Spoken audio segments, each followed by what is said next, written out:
I feel like a good artist never feels like they are the best. I feel like they always feel like there's room to improve, and they're a perfectionist about their craft. So they're just never going to feel like it's good enough. You know what I'm saying? So I feel like I've always felt good.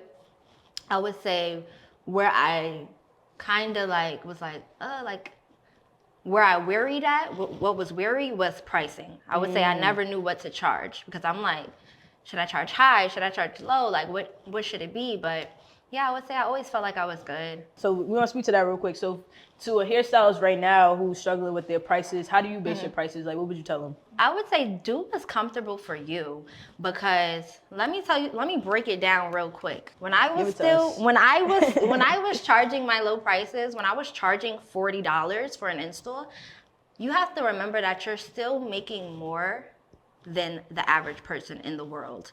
Because if you get it down now, if you get your timing down to 2 hours, I take 2 hours to do an install, you're making $20 an hour, right? Right. So it really doesn't matter what you're pricing. I would say don't listen to nobody. Charge what you want to charge. You know what I'm saying? If you're taxing because you feel like the world is taxing, I don't feel like that's the way to go, because then you're going to be one of those hairstylists that's now saying, hey, this month I'm doing 50% off. Because not everybody can afford that. You know what I'm saying? So you gotta know your niche. You know what I'm saying? You have to know your niche. And I would say to always just be at a comfortable rate. Charge something that you would pay. Don't charge mind-blowing prices just because you feel like that's what the girls are doing. I've never been that stylist. Even now when people hear my prices, they be like, what, bitch? And I be like, yeah, you gonna come though, right? And they be like, yeah, bitch. And I be like, yeah. So how much is the install? For a traditional install right now is $200 flat. I don't know if that's a lot now. But, that's not. But that don't sound like a lot, because I hear girls pay $700 for their hair, and that's BC to me. Right. That's. I feel like if you a man or somebody in my position and you gotta pay for hair, and you're paying rent prices. Yeah, it's hard out here, man. Yeah. Like it's hard. We're breaking up to keep it in for a week, bro. Yeah. You so out. sorry. You out. Go but boy. yeah, that's a fact, because a lot of times I feel like, especially when you new, right? Yeah.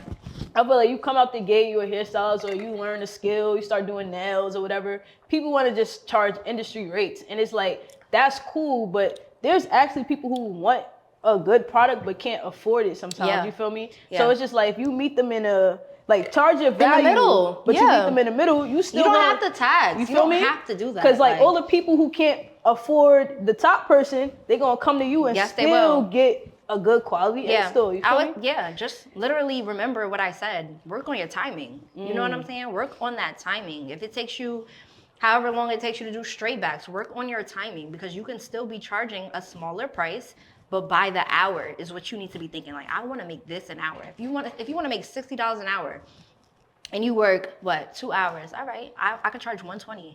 Yeah, and I'm making $60 an hour. People don't even make $60 an hour. But yeah, you know what I'm saying? Yeah, so it's like, that's what I would say. That's how I would say to think about it. So who do you learn from? Right? So like who do you like doing hair?